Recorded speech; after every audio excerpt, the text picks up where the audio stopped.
예배차 여러분 모두에게 주의 은혜와 평강이 가득하시기를 축복합니다. 우리 옆에 계신 분과 함께 이렇게 인사하면 좋겠습니다. 성도님을 보니 천사의 얼굴을 뵙는 것 같습니다. 천사의 얼굴을 보았습니다. 천사의 얼굴처럼 환한 미소를 지으시고 인사하시기 바랍니다. 홍자, 맹자, 순자, 장자보다 더 위대한 스승이 바로 누구라고요? 웃자라고 그랬습니다. 새 힘들고 어려운 일이 있어도 웃으며 사시기 바랍니다. 또 웃을 일이 많아지기를 축복합니다. 새가 되면 누구나 뭔가 좀 변해야겠다, 새로워져야겠다라는 각오와 다짐을 하게 되죠. 나름대로 변화를 위해 목표를 세우기도 하고 실천하려고 애를 쓰기도 합니다. 그런데 벌써 작심삼일일 경우가 많습니다. 변화가 필요하고 변해야 한다는 것을 알고 있으면서도 막상 시도하려면 쉽지 않다라는 것을 느낍니다. 우리 안에 이미 몸에 배어있는 습성, 그 버릇들을 고친다는 게 쉽지 않다라는 거예요. 우리가 쉽게 한번 이런 동작만 봐도 알 수 있습니다.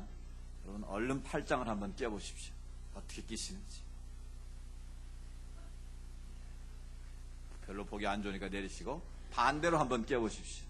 반대로. 벌써 막 버벅거리시는 분이 계신데 내리십시오. 우리가 팔자일 때 오른손이 먼저 올라가는 분이 있고 왼손이 먼저 올라가는 분이 있습니다. 그럼 뭐 누가 맞고 틀린 게 아니고 자기의 습관입니다. 그런데 이걸 바꾸려고 하면 이게 어색하다는 거죠. 여러분 다리를 한번 빨리 꽈 보십시오. 어느 쪽 다리가 위로 올라갑니까? 오른쪽도 있고 왼쪽도 다 있습니다. 내리고 한번 거꾸로 한번 해보십시오. 왠지 어색하고 불편한 걸 느끼실 겁니다. 여러분 예배를 드릴 때 이렇게 팔짱을 끼시거나 다리를 꼬고 있으면 영적으로 별로 유익하지 못합니다. 우리 전에 성서적 건강법 노한우 목사님이 배울 때 그랬잖아요. 이 팔짱을 낀다는 것은 몸이 움츠러드는 것이고 그럼 몸 안의 장기가 압력을 받기 때문에 모든 만병의 근원이 된다. 그래서 예배를 드릴 때 가슴을 좀 확 펴시기 바랍니다. 웅크리고 있으면 좀 보기에도 안 좋잖아요. 또 다리를 꼬면 그게 몸의 균형이 깨졌다는 증거랍니다. 그러니까 다리 꼬면 편한 사람 몸에 이미 이상이 온 거예요. 그러니까 우리 몸은 불편해야 건강해지지 편한 대로 따라가면 그 몸은 망가지게 돼 있다라는 거예요. 예배 시간에 여러분 앉으실 때 좀 비스듬히 앉아 계시면 졸음마귀가 찾아옵니다. 그러니까 딱 뒤로 붙이고 허리를 딱 펴시고 앉으셔야 보기에도 좋고 또 하나님 보시기에도 좋고 또 우리가 은혜 받을 그런 준비가 되는 줄로 믿습니다. 하여튼 우리 몸에 익숙해져 있는 것을 바꾼다는 것은 쉽지 않다라는 거예요. 제 머리는 항상 헤어스타일이 8대2입니다. 그래서 어떤 분들이 따집니다. 목사님 그게 꼭 8대2로 하십니까? 촌스럽습니다. 제가 언젠가는 한번 늦게 일어나가지고 머리를 감을 치면서 그냥 가운데 가르마를 타고 나왔더니 구역장 교육실에 난리가 났어요. 자꾸 저를 킥킥거리고 웃는 바람에 자, 그 다음날 바로 바꿨습니다. 그러니까 보기에도 뭔가 변화를 주면 어색해 보인다라는 것이죠. 그러니까 우리는 익숙한 것으로 자꾸 따라가게 되어 있습니다. 뭔가 이대로는 안 되는데 변해야 되겠는데 그런 마음의 각오도 하고 결단도 해보지만 우리의 몸은 우리의 습성은 자꾸 편한 쪽으로 따르게 되어 있다라는 거예요. 그래서 변화를 원하면서도 결국은 현실에 안주할 때가 많다라는 것입니다. 왜 변화를 원해서 변화하려고 하지 않을까요? 불편하기 때문입니다. 때로는 자기의 어떤 것을 소중한 것을 내려놓아야기도 하고 포기하기도 해야 되기 때문에 변화하는 것이 결코 쉽지 않습니다. 우리의 삶도 마찬가지고 우리의 신앙생활도 마찬가지입니다. 좋은 습관은 계속 발전시키면 좋겠지만 하나님 보시기에 좋지 못한 태도나 좋지 못한 생각들은 바꿔야 됩니다. 근데 바꾸려면 힘이 들기 때문에 많은 사람들이 현실에 안주하려고 한다라는 것이죠. 현실에 안주하면 어제의 모습이나 지금의 모습이 별로 변화되지가 않고 달라지지 않는다라는 거예요. 아무리 여리고 성과 같은 장벽이 버티고 있어 우리는 뚫고 나갈 때 그 인생이 아름답다라는 것이죠. 골리앗처럼 감당이 힘든 상대가 내 앞에 버티고 있어도 그 사람을 이겨야 하나님의 새 역사가 이루어진다라는 것이죠. 좌절하고 포기하면 그냥 그대로 끝이 나게 되어 있습니다. 그러나 힘들고 어려워도 도전할 때 변화가 일어납니다. 새로운 내일의 꿈과 비전이 그 인생 가운데 생기게 되는 것이죠. 주님은 말씀하십니다. 쟁기를 잡고 뒤를 돌아보는 자는 하나님 나라에 합당하지 않다. 과거에 매여 사는 사람, 자기의 습성을 따라서 안주하는 사람, 바로 그런 자는 하나님 나라의 주인공이 될 수 없다라는 것이죠. 믿음의 푯대를 정하고 어떤 어려움이 와도 그것을 도전하고 뚫고 나갈 때 그 속에 하나님의 새로운 미래가 열리고 하나님의 복이 임한다라는 것이죠. 그런데 우리는 새해가 되었음에도 불구하고 여전히 머뭇거리고 있을 때가 있습니다. 자꾸 과거로 뒷걸음질 치고 싶은 우리의 근본적인 그런 생각들이 있다라는 것이죠. 진정한 아름다움은 도전하는 삶입니다. 아름다운 신앙은 끊임없이 푯대를 향해서 앞으로 도전하는 것입니다. 골리앗 앞의 다윗처럼 도전하는 것입니다. 하나님 주신 비전을 붙잡고 도전하는 것입니다. 내 힘과 내 능력으로는 감당할 수 없어도 한계 상황일지라도 도전하면 반드시 길이 열리게 됩니다. 오늘 우리는 한계 상황, 자기 힘과 자기 능력으로 도저히 어찌 해볼 수 없는 한계 상황에 부딪힌 하나님의 백성들의 모습을 봅니다. 이스라엘은 여호수아 장군의 지휘 아래 대부분의 가나안 땅을 정복했습니다. 그런데 가장 중요한 가나안 땅 가운데 베색이라는 지역을 아직 정복하지 못합니다. 그 요새는 매우 용맹스러운 군사들이 진을 치고 있기 때문입니다. 그 베색의 왕이 있는데 그 이름이 아도니 베색입니다. 근데 아도니 베색은 굉장히 잔인무도한 사람입니다.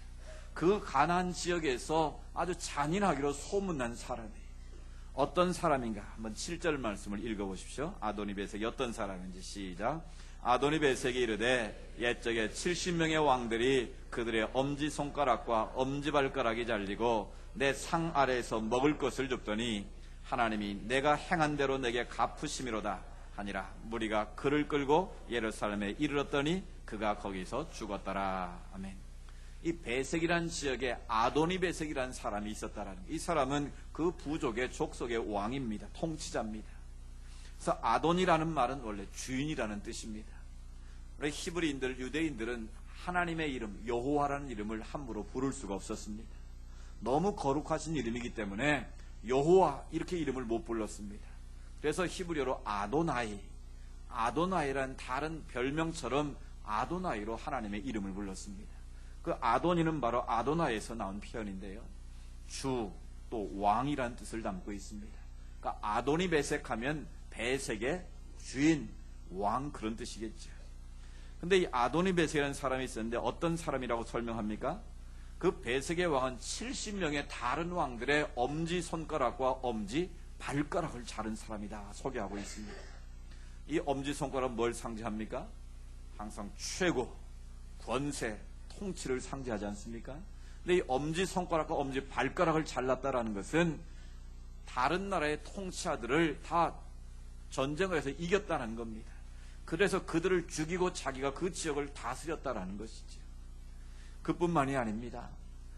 엄지손가락과 발가락을 잘랐을 뿐만 아니라 모욕감을 주기 위해서 엄지손가락, 발가락을 자른 왕들을 자기 밥상 아래에서 개처럼 음식을 주워 먹게 했다라는 거예요. 이쯤 되면 악명 높은 사람 아니겠습니까? 어쩌면 저 북한의 김정은보다도 훨씬 더 악한 사람이. 그러니까 그렇게 손가락을 자르고 자기 밥상 밑에 앉아서 음식을 던지면 주워 먹도록 그렇게 잔인한 사람이었다라는 거예요. 그쯤 되면 이스라엘 백성들이 겁이 났겠습니까? 안 났겠습니까? 아도니라는 이름만 들어도 자다가도 벌떡 일어날 정도로 경길할 정도로 공포의 대상이었을 것입니다.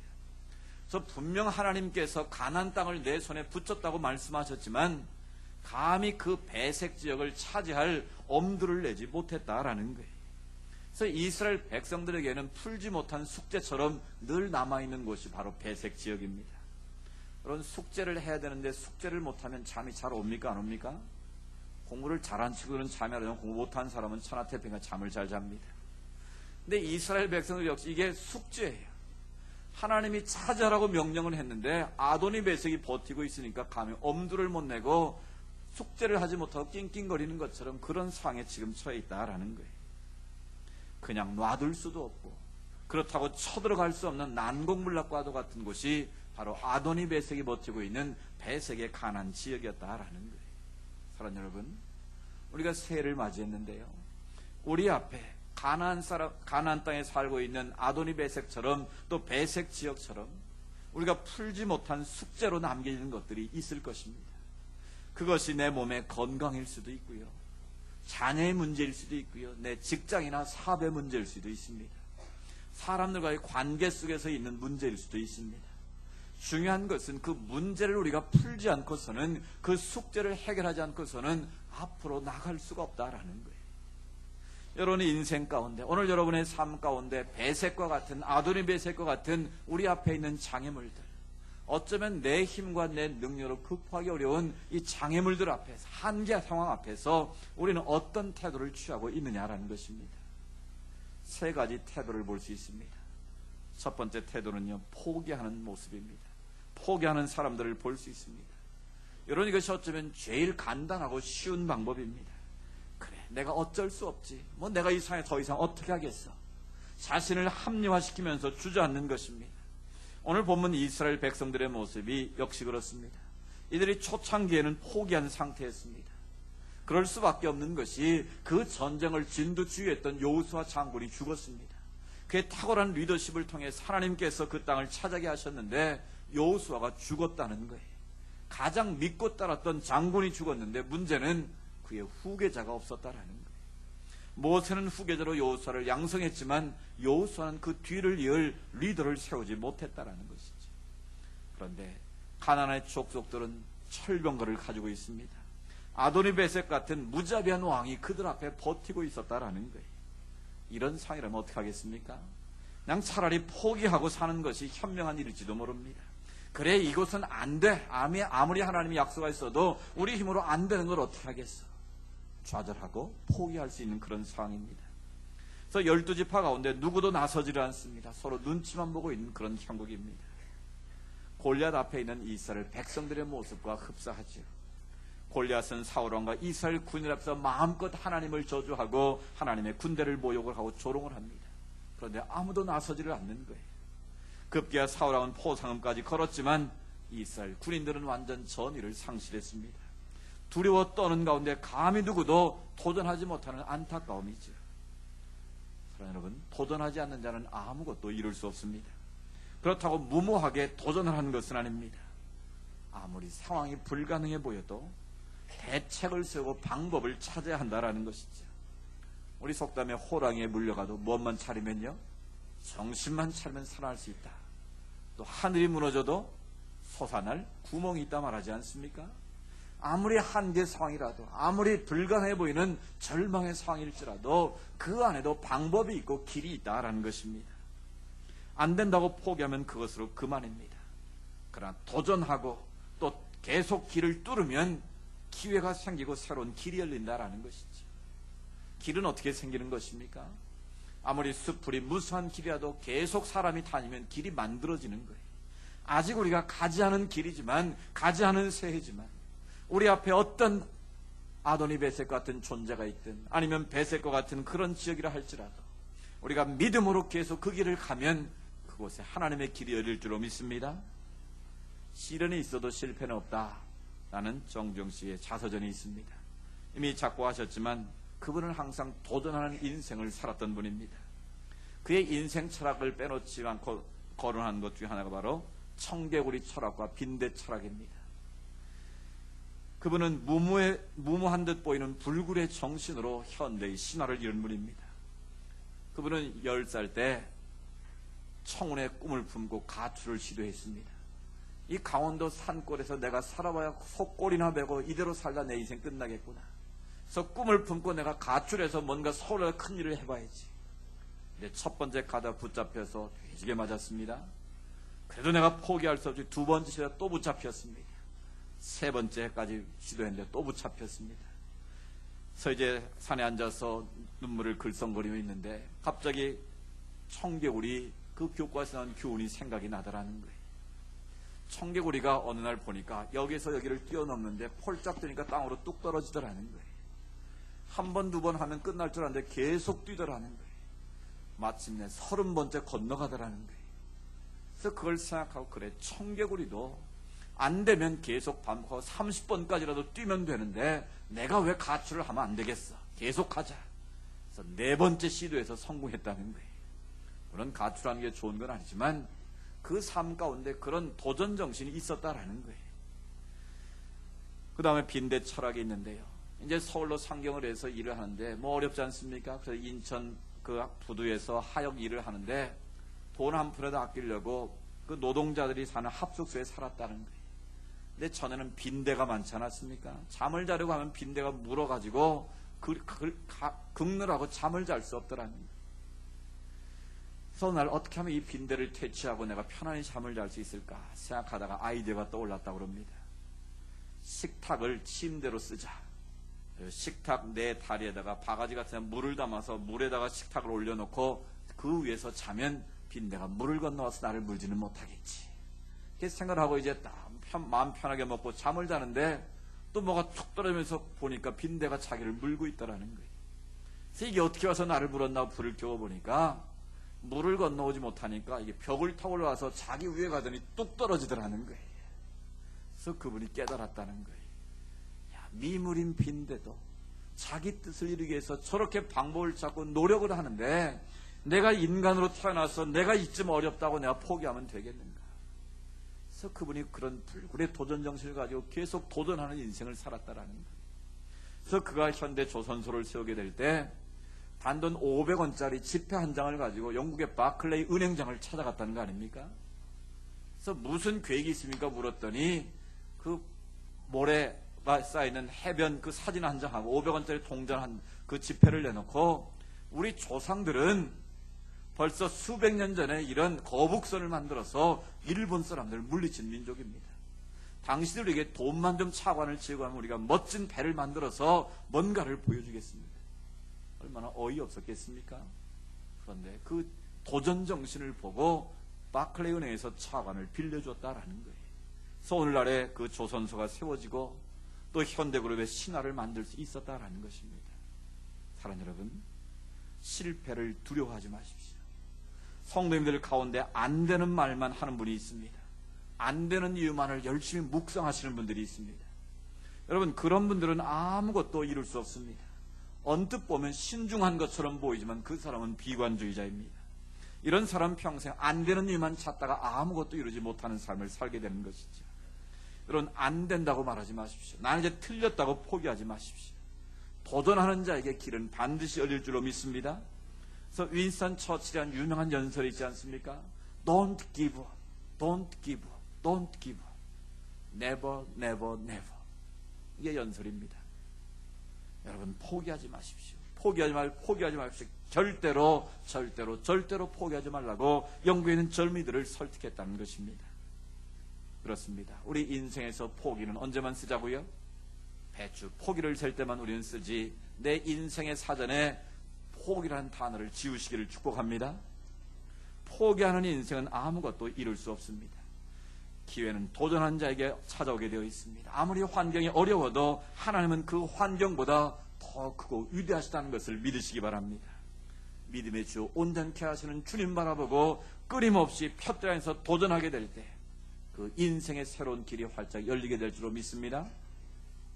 두 번째로, 내 앞에 한계상에 부딪힐 때, 내 힘으로 내는 더 이상 할 수 없는 그런 상에 부딪히게 되면 비판하는 사람들이 있습니다. 문제의 본질을 자기 탓이 아닌 남의 탓으로 전가시키면서 자기를 합리화시키는 사람들이 있습니다. 또 그러면서 남을 비판하고 공격하면서 자기 연민에 빠지는 그런 경우들도 있습니다. 때로는 자기는 하지 못하면서 도전하는 사람의 용기를 꺾는 그런 자들도 있습니다. 아도니베색 앞에서 이스라엘 백성들이 모두 포기한 것은 아니었을 것입니다. 그들 가운데 몇 명은 하나님께서 우리에게 주신 땅이니 우리 한번 도전해 봅시다. 왜 그런 사람이 없었겠습니까? 그런데 대다수의 의견이 쓸데없는 소리 하지 말아라. 그 아도니베색이 어떤 사람인데 70의 왕의 엄지손가락과 발가락을 자른 사람인데 괜히 잘못 건드렸다 우리 끝장난다. 포기론을 주장한 사람이 더 많았을 것입니다. 따라서 누구도 나서지 않고 그 상황을 비판하고 원망 불평한 사람들이 주류를 이루었다라는 거예요. 그럼 목동 다윗이 형들을 면회하러 왔습니다. 다윗은 용감하게 전쟁터로 달려가 형들을 만나 안부를 묻습니다. 그런데 앞에서 큰 소리가 들립니다. 골리앗이 이스라엘의 군대를 모욕하고 하나님을 조롱하는 소리가 들립니다. 다윗의 마음속에 분노가 일어납니다. 감히 저자가 누구간데 하나님의 군대를 저렇게 모욕하는가? 그 말을 들은 다윗의 맏형인 엘리압이 다윗에게 비난을 하면서 말합니다. 너 양은 누구한테 맡겨놓고 이곳에서 쓸데없이 떠들고 있느냐? 어디 와서 너 까불고 있느냐? 너 마음이 완악하고 교만한 자다. 당장 꺼지라고 그를 비난합니다. 한마디로 잘난 체 하지 말고 너 빨리 꺼지라는 것이죠. 혹 주변에 이런 사람이 있을지 모르겠습니다. 자기는 감히 하지도 못하면서 노력하는 사람의 길을 꺾어버리는 그런 사람, 바로 엘리압과 같은 존재입니다. 여러분, 누가 내 인생의 길을 가로막고 또 내게 힘을 빼고 길을 빼버립니까? 멀리 있는 사람이 아닙니다. 모르는 사람이 그런 게 아닙니다. 가장 가까이 있는 사람, 나를 가장 잘 아는 사람이 그런 역할을 할 때가 있다라는 것입니다. 남의 약점을 들춰내서 비난하는 것은 은사가 아닙니다. 그건 바로 죄입니다. 이 시대의 탁월한 리더들은 비판주의자가 아닙니다. 상대방의 약점을 보는 자가 아니라 장점을 보고 그걸 더 잘할 수 있도록 키워주는 사람, 바로 탁월한 리더가 아니겠습니까? 비판은 또 다른 비판만을 불러올 뿐입니다. 비판하면 자기도 그렇게 비판을 받는다고 주님은 말씀하십니다. 그래서 산상수훈 마태복음 7장 1절 2절에서 주님은 이렇게 우리에게 말씀하셨습니다. 같이 한번 읽어보실까요? 비판을 받지 아니하려거든 비판하지 말라. 너희가 헤아리는 그 헤아림으로 너희가 헤아림을 받을 것이니라. 아멘. 누군가를 비판하면 그 비판이 부메랑이 돼서 나에게 돌아온다라는 거예요. 내가 비판하면 비판한 것보다 더 큰 비판을 받을 수 있다라는 것입니다. 여러분, 하나님 원하시는 것은 무엇이겠습니까? 비판보다는 창조적인 대안을 제시하는 자를 하나님은 기뻐하십니다. 남들이 다 안 된다고 말할 때 될 수 있는 방법을 찾고 그 방법을 말하는 사람이 리더요 지혜 있는 자라는 것입니다. 어렵고 힘들어할 때 앞장서서 위로하고 격려해주는 사람, 바로 그런 사람이 하나님이 찾는 사람이다라는 것이죠. 실수하고 넘어질 때 그럴 수 있지, 곁에서 격려해주고 바로 깨닫게 해주고 함께 가자고 일으켜 세울 수 있는 사람, 바로 그런 사람이 창조한 리더가 될 수 있다라는 것이죠. 우리의 삶이 어렵고 힘들수록 서로 위로하고 격려하는 것이 필요합니다. 약점이나 단점을 보지 말고 작은 것이라도 칭찬하고 격려하는 태도가 필요하다는 것이죠. 서로 힘을 빼지 말고 기운을 복돋아주는 관계가 될 수 있기를 축복합니다. 그것이 바로 우리의 한계를 뛰어넘고 축복의 땅으로 나아가는 비결임을 강조하고 있습니다. 마지막으로 믿음으로 도전하는 사람들이 있습니다. 다 안 된다고 포기하는 상황입니다. 불가능을 펼치는 비판적인 상황입니다. 누가 먼저 나설 것인가 눈치만 보고 있는 상황입니다. 이럴 때 우리에게 가장 필요한 것이 무엇일까요? 여러분의 삶 속에서 내 힘과 내 능력으로 더 이상 앞으로 갈수록 뒤로 물러갈 수도 없을 때 우리가 할 수 있는 마지막 방법이 무엇이겠습니까? 하나님 앞에 묻는 것입니다. 하나님 앞에 기도하는 것이죠. 그래서 하나님의 백성들이 하나님께 여쭙습니다. 1절에 보면 이런 상황에서 누가 먼저 올라가서 가나안 아도니베섹과 싸우면 좋겠습니까? 라고 질문을 던지게 됩니다. 하나님은 우리의 작은 신음에도 응답하시는 분이십니다. 우리 특세 때 말씀드린 것처럼 기도만이 우리의 삶의 희망입니다. 내 힘으로 내 능력으로 할 수 없을 때, 그때가 바로 하나님 앞에 엎드릴 때입니다. 우리 인간의 최악은 하나님의 최선의 하나님을 만나는 기회이기 때문에 바로 그때 우리가 하나님 앞에 나와 엎드려 기도하면 하나님께서 우리의 기도를 들으실 줄로 믿습니다. 현실이 사바로 우겨쌈을 당했을 때 우리가 할 일은 바로 하나님 앞에 엎드려 기도하는 것입니다. 인간의 지혜와 경험이 아무리 탁월해도 하나님의 지혜와 하나님의 능력에 비하면 조족지열에 불과하기 때문입니다.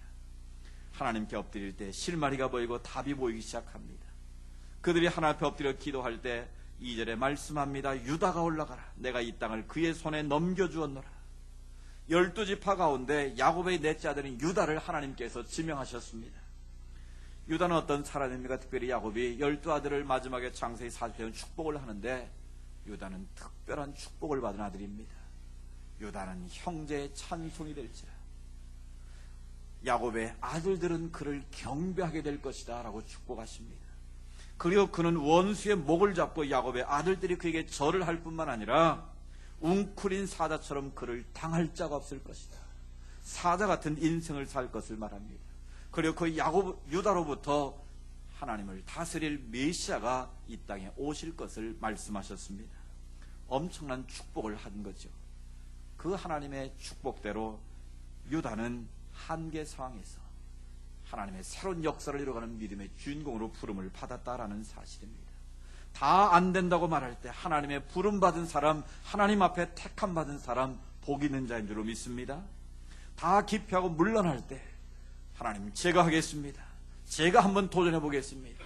제가 한번 부족하지만 한번 시도해 보겠습니다. 바로 그런 사람을 하나님은 찾고 계시다라는 사실이죠. 유다 지파는 하나님의 부르심 앞에 순종합니다. 불가능해 보였지만 도전할 때 하나님께서 희망을 주시고 방법을 주시는 것이죠.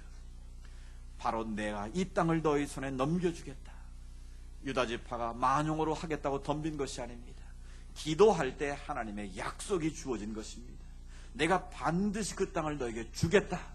아무리 아도니베색이 버티고 있어도, 용맹한 무사들이 있어도 내가 그 땅을 너희 손에 넘겨주겠다.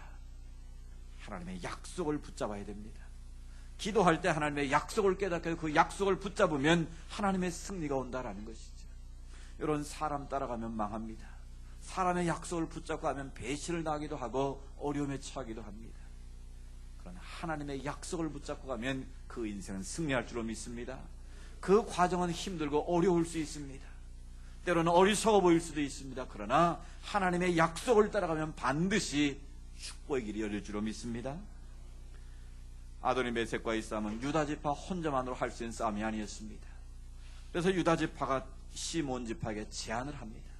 하나님께서 제입과 우리에게 주신 땅 아니냐, 우리에게 주실 약속의 땅 아니냐, 하나님 우리에게 그 땅을 준다고 약속하셨으니 우리 함께 가자. 여러분, 도전할 때 방법이 생기는 거예요. 또 그걸 도울 수 있는 도움의 사람을 하나님이 붙여주시는 거예요. 그래서 유다 지파가 시몬 지파와 서로 연합작전을 해서 베색 지역을 공격을 합니다. 오늘 성경에 보면 베색에서 1만 명을 죽였다고 말합니다. 그리고 그 잔인무도했던 아도니베색을 추격해서 마침내 그를 붙잡았습니다.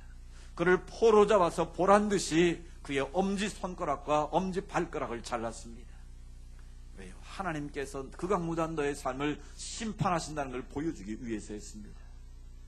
결국 하나님의 백성들은 약속을 붙잡고 믿음으로 도전했을 때에 하나님께서 그 땅을 차지하게 하시는 복을 누리게 되었다라는 것입니다. 골리앗 앞에 서 있는 다윗처럼 때로는 우리는 문제 앞에 내가 보기에도 부족하고 연약해 보일 수 있습니다. 상식적으로도 생각해도 말도 안 되는 그런 경우일 때가 있습니다. 여러분, 믿음은 상식이 아닙니다. 믿음은 상식을 뛰어넘는 하나님의 과학인 줄로 믿습니다. 하나님의 기적이요 하나님의 역사인 줄로 믿습니다. 내가 할 수 없다고 하나님도 할 수 없다고 생각하는 것은 상식입니다. 그러나 나는 할 수 없어도 하나님이 함께 하시면, 하나님 도우시면 할 수 있다. 그 약속을 붙잡고 나아가는 것이 믿음의 삶인 줄로 믿습니다. 성경은 말씀합니다. 히브리서 10장 35절 39절에 우리가 하나님 앞에 택함받은 믿음의 사람으로서 우리가 어떻게 사는 것이 복 있는 삶인가를 히브리 기자는 잘 설명을 하고 있습니다. 우리 한번 이 성경 말씀을 우리 천천히 읽어봅니다. 시작. 그러므로 너희 담대함을 버리지 말라. 이것이 큰 상을 얻게 하느니라. 너희에게 인내가 필요하면 너희가 하나님의 뜻을 행한 후에 약속하신 것을 받기 위함이라. 잠시 후면 오실 이가 오시리니 지체하지 아니하시리라. 나의 의인은 믿음으로 말미암아 살리라.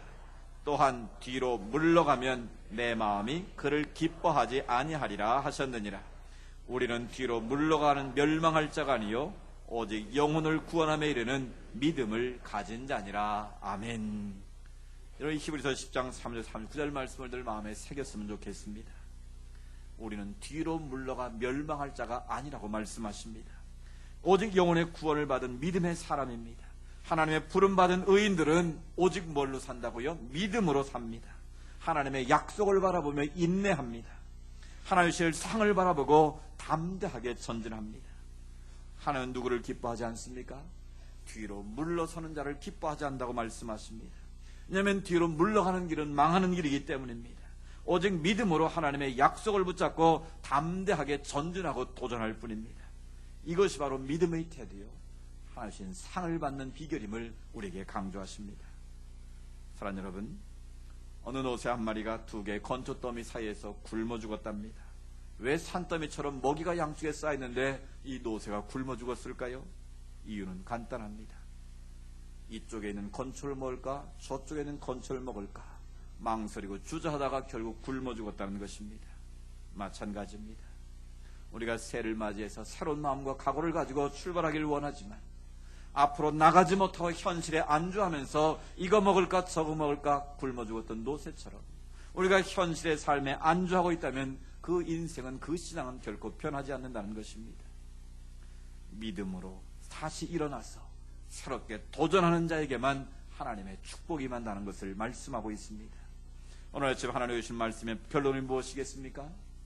안주하지 말고 아무리 너의 삶이 배색과 같은 장애물이 있고 아도니 배색 같은 사람이 버티고 있어도 상황 보고 문제 보고 좌절하거나 낙심하지 말고 믿음으로 도전하라는 것입니다.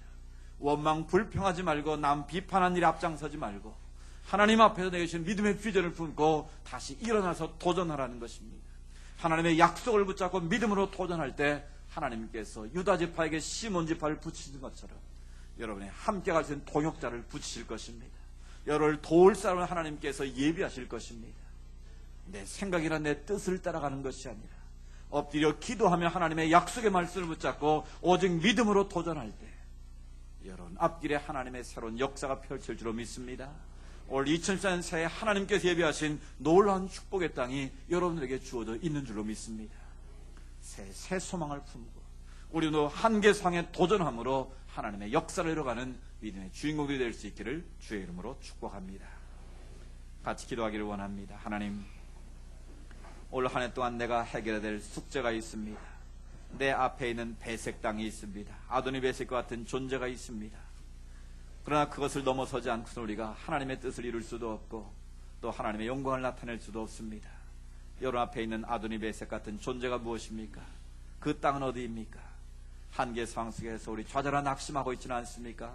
원망 불평하며 남에게 비판을 하면서 나를 합리화시키고 있지는 않습니까? 하나님, 올 한 해 동안 내가 정말 현실에 안주하는 자가 아니라 믿음으로 도전하기를 원합니다. 하나님의 약속을 붙잡고 다시 한번 일어서기를 원합니다. 하나님 도울 자를 붙여주시고 내 앞길을 예비하셔서 하나님의 뜻을 이루게 하시고 하나님이 예비하신 약속의 땅을 차지할 수 있는 믿음의 주인공이 되게 해주십시오. 우리가 사모하는 마음으로 한 2, 3분 정도 우리 간절히 기도하기를 원합니다. 살아계신 아버지 하나님 감사합니다. 오늘도 새 두 번째 주일 저희들을 주의 전으로 불러주시고 함께 주의 말씀을 들을 수 있도록 인도하시니 감사합니다. 하나님께서 주신 약속의 땅 가나안 땅을 이스라엘 백성들이 차지하지 못하고 머뭇거리고 주저하고 있었습니다. 그 이유는 바로 그들 앞에 있는 배색 땅은 철병거를 가진 가나안의 족속에 있었고 또 그 가운데는 아도니 배색이라는 엄청난 아버지 하나님 자님무단 왕이 버티고 있었기에 이스라엘 백성들은 좌절하고 낙심하고 포기하는 상황이었습니다. 오히려 남을 비판하고 원망하며 불평 가운데 살아왔던 그들입니다. 그러나 하나님께서 그들이 기도할 때 방법을 주시고 유다지파와 시몬지파의 연합을 통하여 아도니 배색을 물리치게 하시고 하나님의 살아계심을 증가하는 축복의 통로가 됐던 것을 저희가 바라봅니다. 오 자비로우신 아버지는 올 한 해 동안 우리가 풀어야 될 숙제들이 우리 앞에 놓여져 있습니다. 아버지는 그것이 힘들고 어렵다고 포기하거나 좌절하지 않게 하옵소서. 비판함으로 그 자리에 머물러 있지 않게 하여 주시옵소서. 우리가 다시 한번 믿음으로 도전하기를 원합니다. 내가 보기에 불가능한 상황일지라도 우리가 믿음으로 하나님의 약속의 말씀을 붙잡고 나아갈 때 새로운 길이 열리게 될 줄로 믿습니다. 아직 가지 않은 길일지라도 우리가 믿음으로 도전하며 나아갈 때 그곳에 하나님의 새로운 길이 열리고 광야의 길이 나고 아버지는 사막의 강물이 흘러넘치는 하나님의 축복의 땅이 우리에게 임할 줄로 믿습니다. 우리가 믿음으로 다시 일어서게 하시고 새롭게 도전하게 하셔서 한계 상을 뚫고 믿음으로 도전함으로 하나님의 약속의 땅을 차지하는 믿음의 주인공들이 다 될 수 있도록 도와주시옵소서. 그래 올 한 해가 더 새로워지기를 원합니다. 변화되기를 원합니다. 하나님께서는 축복의 한 해가 되기를 원합니다. 하나님 우리 모두를 축복의 통로로 사용하시고 하나님의 승리를 선포하는 믿음의 일꾼들이 다 될 수 있도록 하나님이여 도와주시옵소서. 주님을 찬양합니다. 주님의 이름을 높여드립니다. 하나님 아버지 감사합니다. 새 두 번째 주를 맞이해서 한계 상에 도전하는 주의 말씀을 들었습니다. 우리 앞에 아직 해결돼야 할 많은 숙제들이 남아 있습니다. 그러나 우리는 그것을 뚫고 나가기에는 때로는 힘이 부족해 보이고 때로는 더 현실에 안정하지 않은 우리의 이기적인 생각 때문에 좌절하고 낙심할 때도 있습니다. 남의 탓으로 비판하면서 자기 합리화에 빠질 때도 있습니다. 그러나 그 인생, 그 신앙은 변화가 될 수 없다는 것을 제가 다시 한번 깨닫습니다. 오늘 유다지파처럼 다시 한번 하나님의 약속의 말씀을 붙잡고 일어서는 저희들 되기를 원합니다. 하나님의 믿음의 푯대를 향해서, 우리가 하나님 앞에 정한 믿음의 소원을 향해서 우리가 다시 한번 일어서기를 원합니다. 우리가 믿음으로 도전할 때, 하나님의 약속의 말씀을 붙잡고 다시 도전할 때 하나님께서 통역자를 붙여주시고 피할 길을 주시고 이길 수 있는 힘과 능력도 주실 것을 확신합니다. 오늘 우리에게 다가오셔서 다시 한번 일어나라고, 다시 한번 힘을 내서 도전하라고 약속하시는 주의 말씀 앞에 우리 모두 믿음으로 반응하게 하옵소서. 우리가 현실의 삶에서 박차 일어나게 하시고 다시 오직 주의 약속의 말씀을 붙잡고 믿음으로 일어서게 하옵소서. 믿음으로 도전하게 하옵소서. 뒤로 물러서지 않게 하시고 하나님의 약속의 땅을 차지하는 믿음의 주인공들이 다 되게 하옵소서. 예수님의 이름으로 축복하며 기도드리옵나이다. 아멘. 오늘 신 말씀 생각하면서 전능하신 나의 주 하나님은 우리 다 같이 일어나서 찬양하겠습니다.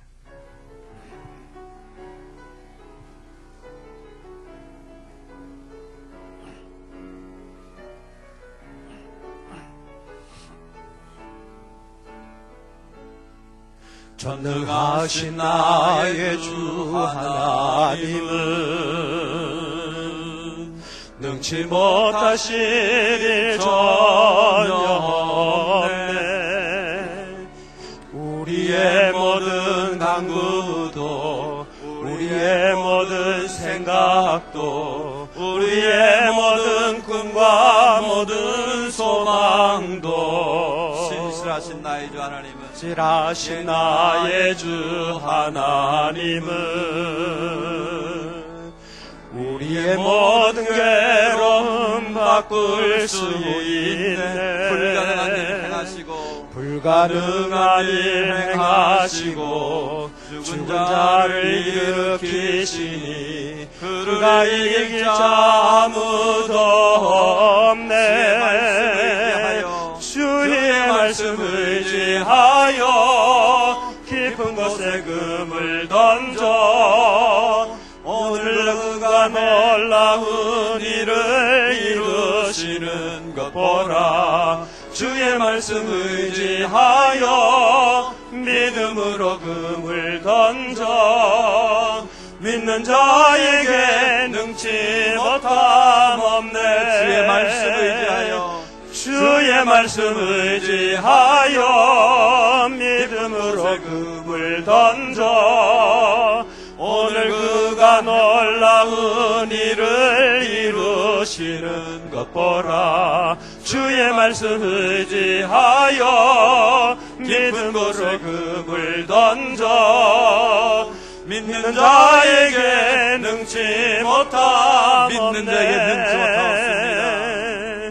믿는 자에게 능치 못함 믿는 자에게 능치 못함이 없습니다.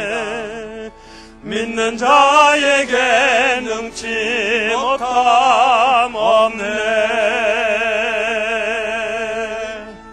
아멘.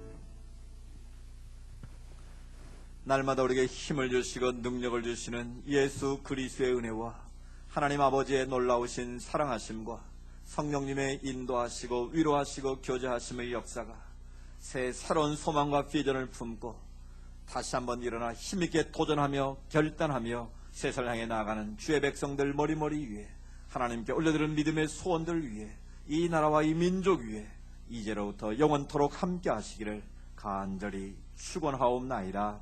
아멘.